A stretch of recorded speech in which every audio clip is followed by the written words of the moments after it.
I bought this business behind me, and then within 2 weeks, my worst fear happened. The entire staff quit, all on the same day, leaving me literally with no employees to run my brand new business. But before I tell you how that happened, let's get into why I bought it. So on the surface, this was a perfect deal for me. I got it seller financed. I didn't have to put that much money down. The team that was here had been here for 3 or 4 years. Like, they were pretty stable.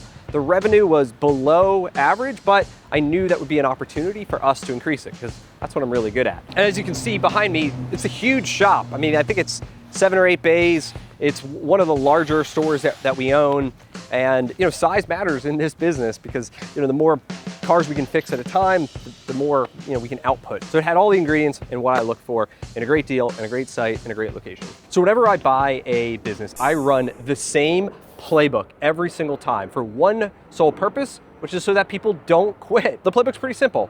Nobody knows that we're buying this business until it's already done. So day one, I walk into the store and we meet all the employees and basically say, hey, listen, we're your new boss. And we go through this thing. We try to make the transition as smooth as possible. We do this because it's natural for employees to have a lot of fear that when a new company comes in, a new owner, they're gonna fire everyone, they're gonna bring in their own people, they're gonna lose their jobs.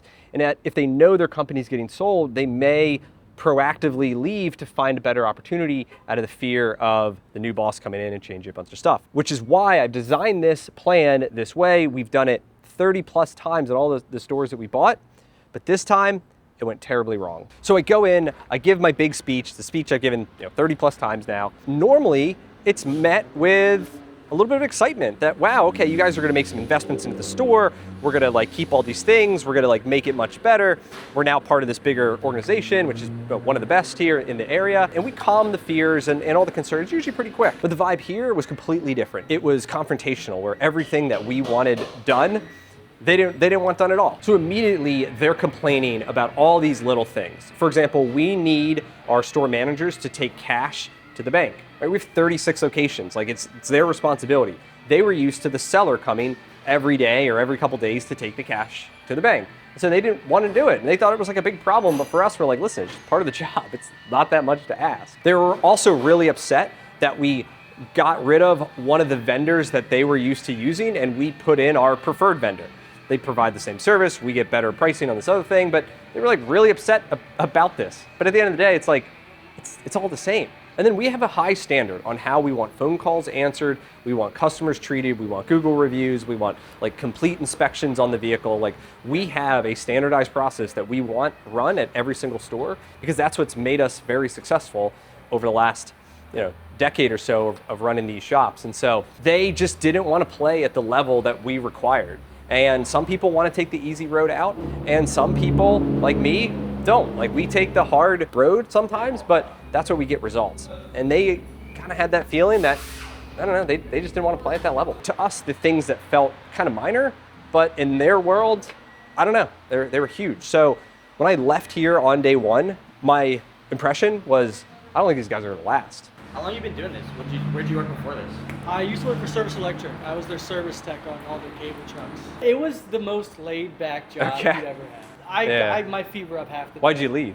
Because I didn't have the value. Okay. I didn't feel like I was doing anything for the company. Okay.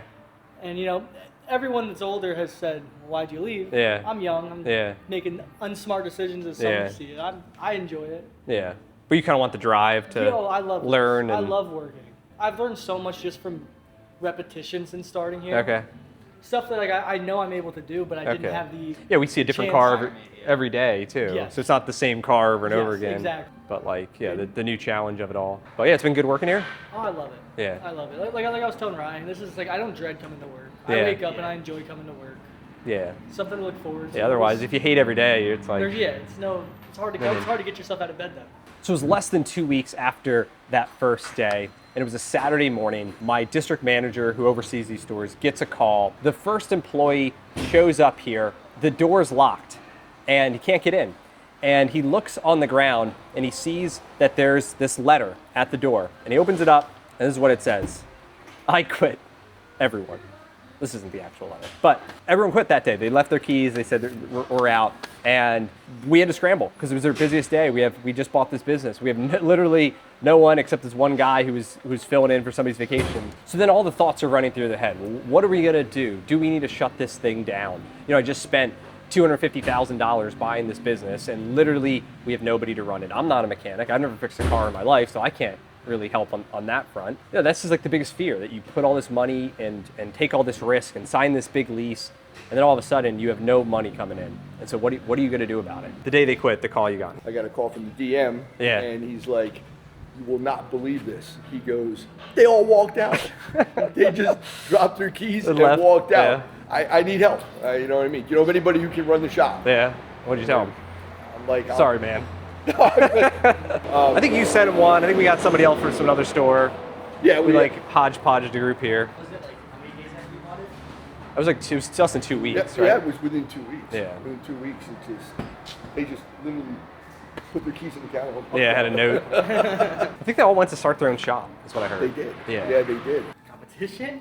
It How are is they doing? still, Should we test them on the phones? All right, so we just learned that the 3 guys that quit here all went down the street and opened up a new shop. And so let's call them and see how they do on the phone. So I tell them my name's Doug. Thank you for calling repairs. How you doing? Can I get a price on brakes?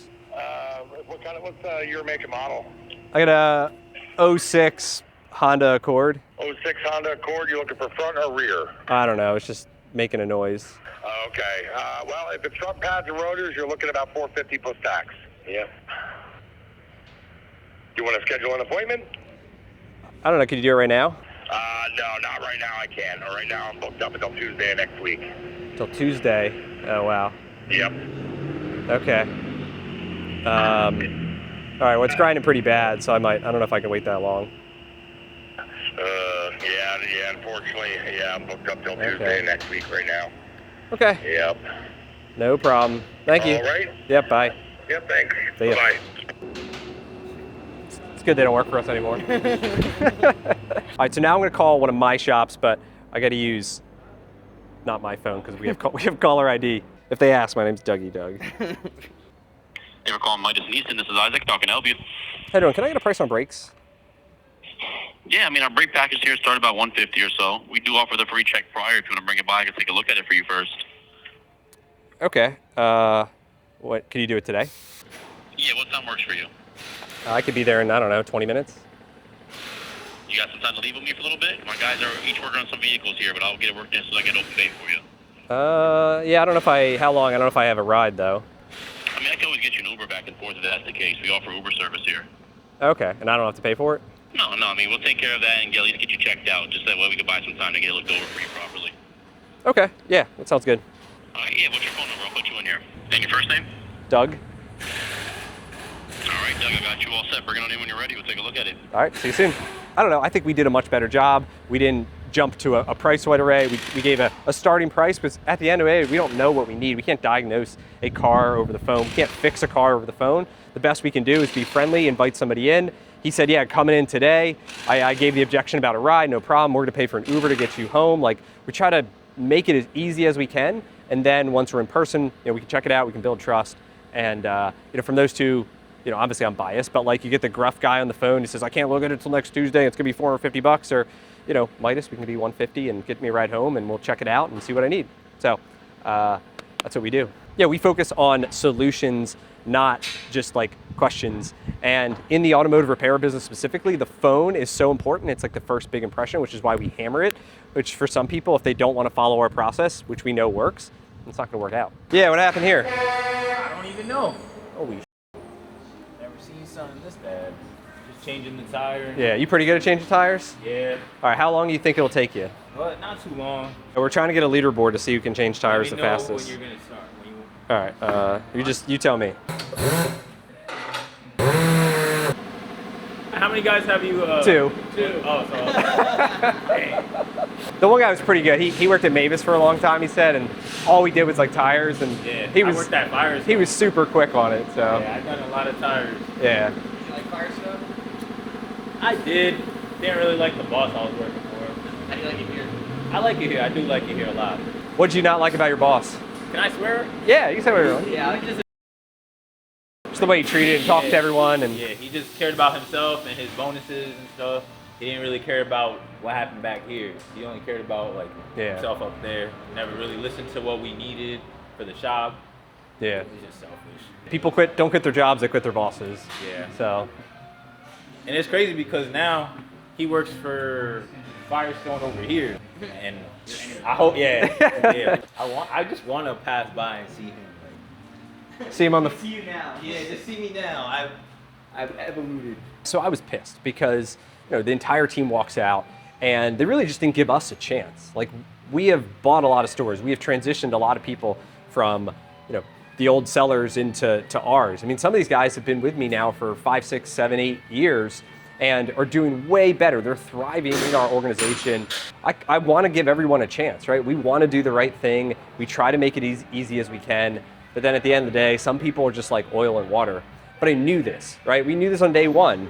And it felt that we were a little bit behind the ball, like because of this, I don't know, idea that maybe they'll turn around, they'll see we're not that bad as they think we are. But we got behind, right? And we should have been posting job ads on day one, ready for something, because we had that inkling it wasn't gonna work. So after we learned that everyone quit, we had to scramble. Well, luckily, we own a few other shops here in the market, and so we were able to pull together some technicians, a manager, just enough to kind of get us going, and then we started to look to find permanent replacements. And it really did set us back for multiple weeks, if not months, to get the right team in here. But at the end of the day, everything happens for a reason. The store's doing well now. We're crushing the numbers, and it's only up from here. So as much as it sucked in the moment, it's all okay. So how would I prevent this in the future? What did I learn so this doesn't happen? At the end of the day, I would do nothing different. We're still gonna run our same playbook. We know that we offer a great package. We got tons of people that love working here. I have over 250 employees now. And at the end of the day, some people are gonna work out, some aren't. I'm not changing anything. I'm just gonna know on the next one that if it's not right from the beginning, we're gonna make changes a lot sooner, at least be prepared so we're not left holding the bag. If you enjoyed this video, check out this one.